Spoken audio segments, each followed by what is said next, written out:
What do we do? Stand up, fight back! John is under attack. What do we do? Stand up, fight back! Okay, y'all gotta protect y'all vagina. It is messed up. And it must go. This court must be abolished. This colonial court must be abolished. It must be held accountable, and it must be abolished.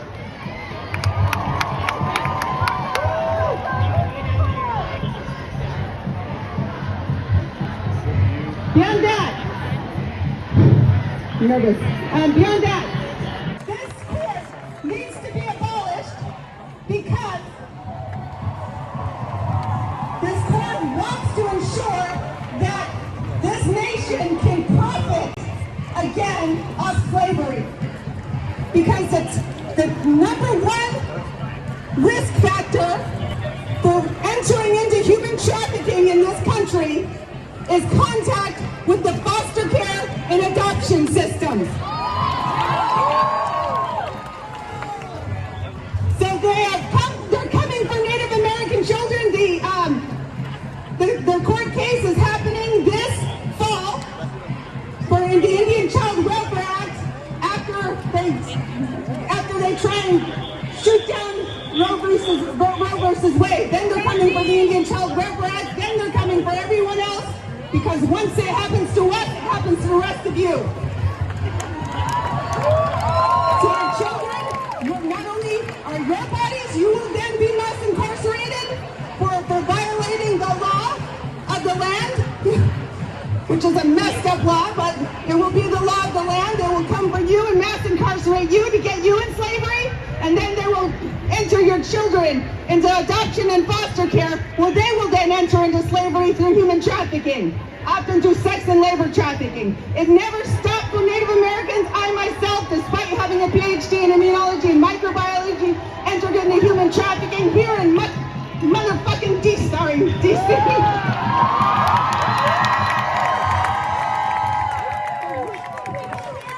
have no intention to pay for labor.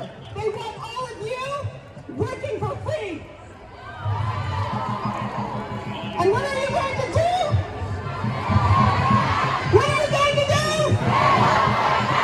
All right, when you're done here, you need to call every single friend that you have, because we need to shut everything down to ensure that we do not become slaves to these wealthy elite people.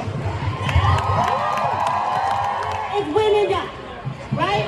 They don't care if trans folks die. They don't care if queer folks die. They don't care if black folks die. They don't care if migrant folks die. They don't care if disabled folks die. Pro-life is a lie. So what do?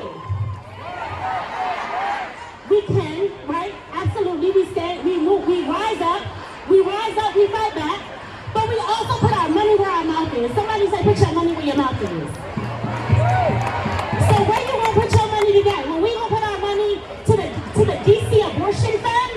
So I want you to know whose streets are these? Our streets are these. Y'all can get, there's a lot of folks here. Y'all can get a little bit louder because they're about to go on vacation and stuff at the end of this term. So they need to hear us now. So whose streets are these? Our streets! Whose bodies? Our bodies! Bands off our bodies! Hands off our bodies! Bands off our bodies! Hands off our bodies! My name is Sonia Spoo, and I'm proud to represent as the Director of Federal Policy the 1.2 million members strong Ultraviolet. We have members in every state across the country, and we've been fighting for this moment because we knew this was coming. And if everyone had listened to the Black, Brown, and Indigenous organizers in the states, they would have known too. So let me be very clear about this moment. The time of ignoring us Black women, of our Indigenous sisters and our brown sisters, that is over. Because if y'all would have listened in the first place, we wouldn't be in this position. So the new marching orders is, you better start following. you better start listening, because now is the moment. One of our campaigns at Ultraviolet is not just focused on doing things here in Congress, getting our period. And so in this moment right now, we need to be multifaceted. It's about telling both Democrats and Republicans alike that there is no procedure more important than our rights. No process, no filibuster more important than our rights. And I'm not going to hide behind process and calling out the filibuster. That's important. But we need each and every Democrat to come and stand up and say, by any means necessary, they are going to protect abortion rights this summer.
Back here again this morning at 8 a.m. We're back here now, and we are coming back tomorrow because this energized us, and we are ready for this battle ahead. We stand for truth and justice, and I'm so honored to stand with all of these amazing activists from 8 different states.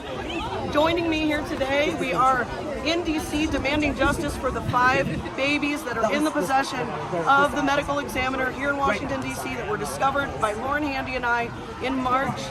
And the timing of this has just been amazing and remarkable, and I'm just so honored and glad to share it with all of my amazing colleagues and activists from across the country. Here's one of them. Her name is Kristen Turner. She is the executive director of Pro-Life San Francisco. I'm a 20-year-old atheist, progressive, and I am so sick and tired of violence being done in the name of progressivism. My liberation will never come at the expense of a smaller, weaker human being, of my own child. It is time we dismantle these exploitive systems that tell us to be equal. We have to violate the right to live of other human beings. I am equal because I am equal, not because I can commit violence. It's time to have justice for every single one of these children, and justice for the 5 children who were found by these activists who deserve an autopsy now. One other thing, some of you were not actually in there. These people are violent. Abortion is violence, it's murder. And so the spirit of murder dwells in their heart. and they are willing to be violent to innocent babies, and to a lesser degree, they're more than willing to be violent to us. You can go on the Daily Beast and see some footage that happened last night where these child killers were throwing punches at pro-lifers because there were no police there to stop them. And that's why when abortion is made illegal, it will drop 90%, because most people will obey the law because they're afraid of the penalty. That's why if it was like in California where you can steal something and not get arrested, oh, look what happens. Theft goes through the roof.